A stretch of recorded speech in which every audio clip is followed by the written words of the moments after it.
नमस्कार दोस्तों, मेरा नाम है लविश मेहता और आज की कहानी है सरकारी स्कूल की छत।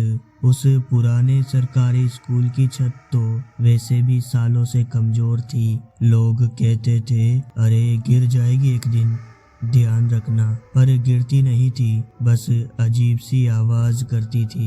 मैं 5वीं में पढ़ता था। स्कूल के पीछे नीम का पेड़ था और ऊपर वाली मंजिल में 5 कमरे।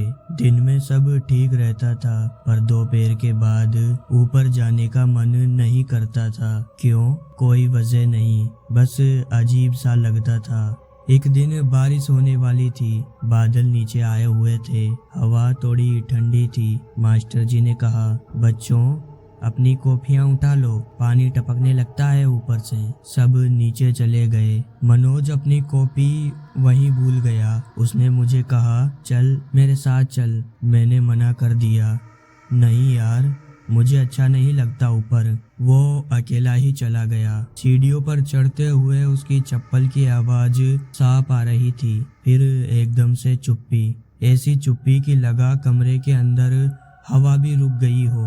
मैं नीचे खड़ा ऊपर देखता रहा। थोड़ी देर बाद उसने आवाज लगाई, अरे यहाँ तो कोई चला गया अभी। उसकी आवाज में डर नहीं था, बस हैरानी थी, जैसे कोई गया भी हो और दिखा भी ना हो। थोड़ी देर में वो भागता हुआ नीचे आया। कॉफी हाथ में थी, पर चेहरा थोड़ा उतरा हुआ। मैंने पूछा, क्या हुआ? वो बोला, कुछ नहीं, बस छत थोड़ी हिली थी। और जाते जाते उसके कंधे पर छोटे छोटे गीले निशान जैसे दिखाई दिए, जैसे किसी ने हल्का सा पकड़कर रोका हो। मैंने पूछा भी नहीं। उस दिन दोनों चुप ही रहे।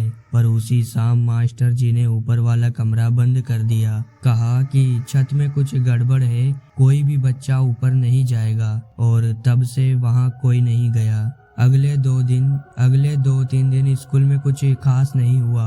बच्चे खेलते रहे, मास्टर जी पढ़ाते रहे, पर ऊपर का कमरा ताला लगा ही रहा। मनोज भी ठीक लग रहा था, पर वो ऊपर की तरफ देखता नहीं था। पहले वो हर बात पर हंसता था, अब चुपचाप बैठा रहता था। एक दिन लंच ब्रेक में मैं पानी भरने जा रहा था। हैंडपंप स्कूल के कोने में था और ऊपर वाले कमरे की सीढ़ियां उसी के पास पड़ती थी। मैंने देखा ऊपर के ताले पर मिट्टी जमी हुई थी, पर बीच में छोटे छोटे उंगलियों जैसे निशान थे। पता नहीं कब के थे, पर ताजा लग रहे थे। मैं नीचे सीढ़ियों के पास ही खड़ा था, तभी ऊपर से बहुत हल्की सी ठक ठक की आवाज आई, जैसे कोई लकड़ी से छत को टेप कर रहा हो।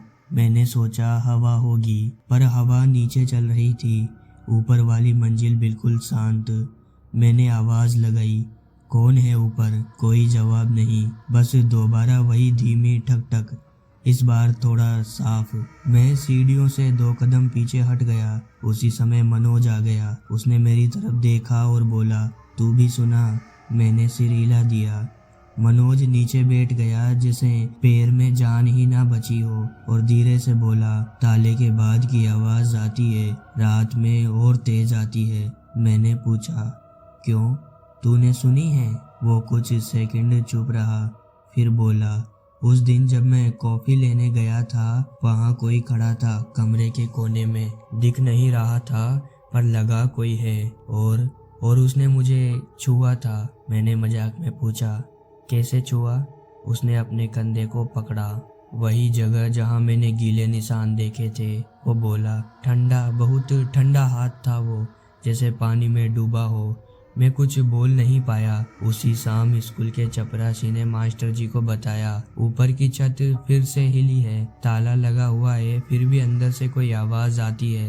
मास्टर जी ने उस दिन सब बच्चों को जल्दी घर भेज दिया और रात को मनोज मेरे घर आकर बोला, मुझे नींद में कोई सीढ़ियों पर चलता हुआ सुनाई दे रहा है, बहुत हल्के पैरों से, जैसे वो ऊपर वाले कमरे से नीचे आ रहा हो। उसकी बात आधी ही समझी थी कि उसकी पीठ के पीछे साफ साफ धीमी छप छप आती महसूस हुई, जैसे गीले पैर मिट्टी पर रखे जा रहे हो। हम दोनों ने पलटकर देखा, पर गली खाली थी, बस 2 छोटे पानी के धब्बे सीढ़ियों की तरफ जा रहे थे। अगली सुबह स्कूल पहुंचे तो माहौल और भी अजीब था। मास्टर जी स्टाफ रूम के बाहर खड़े थे, कुछ सोचते हुए।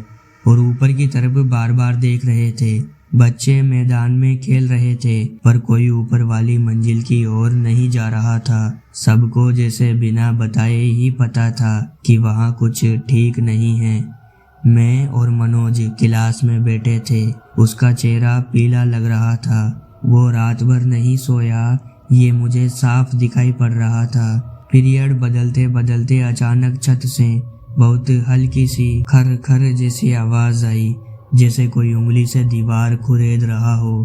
क्लास में सब शांत हो गए। कोई कुछ बोला नहीं, पर सबने सुना। मास्टर जी बाहर आए और ऊपर की तरफ देखा, मानो तय कर लिया कि अब ये ज्यादा नहीं चलेगा। उन्होंने चपरासी को बुलाया। ताला खोलेंगे, देखना पड़ेगा अंदर क्या है। हम सब नीचे खड़े थे, पर कोई ऊपर जाने की हिम्मत नहीं कर रहा था। चपरासी कांपते हाथों से चाबी लगा रहा था। ताला खुला, दरवाजा थोड़ा सा धक्का दिया और अंदर से हल्की सीली हवा निकली। कमरा बिल्कुल खाली था, पर फर्श एकदम गीला, जैसे किसी ने अभी अभी पानी गिराया हो। छत के बीच में एक छोटा काला धब्बा था, गोल सा। साफ दिख रहा था कि वहीं से पानी टपका है। मास्टर जी दीवार तक गए, फिर धीरे से बोले, ये गीलापन ऊपर से नहीं, नीचे से उठा है। कमरे में एक अजीब सी ठंड थी, ऐसी ठंड जिसमें हवा नहीं होती, बस सन्नाटा होता है। मैं दरवाजे पर ही खड़ा था कि तभी मनोज धीरे धीरे अंदर आया। उसका चेहरा डर से ज्यादा थकान जैसा लग रहा था। वो छत के नीचे उसी जगह रुक गया जहां वो उस दिन गया था, और फिर बिना किसी वजह उसने अपना कंधा पकड़ लिया। वही जगह। उसके पकड़ते ही छत पर फिर वैसी ही ठक ठक 2 बार सुनाई दी, सबके सामने बिल्कुल साफ।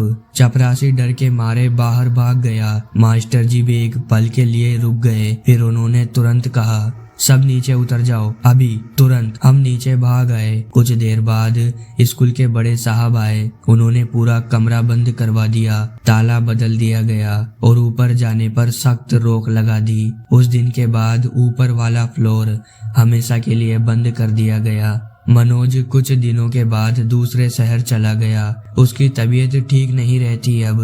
उसके जाते वक्त उसने बस एक बात कही, रात को सीढ़ियों की आवाज अभी भी आती है, पर छत तक ही रुक जाती है। मैंने उससे पूछा, तू डरता नहीं?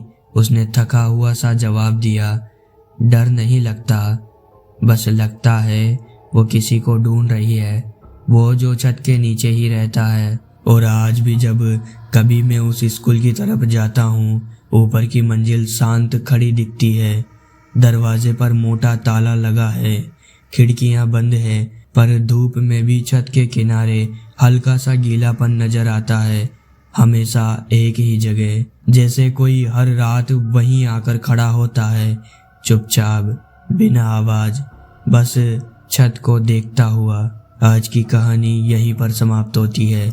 कहानी अच्छी लगी हो तो लाइक कर देना, और अगर ऐसी ही कहानियां सुनते रहना चाहते हो तो सब्सक्राइब कर देना। मिलते हैं अगली कहानी के साथ, जब तक के लिए धन्यवाद।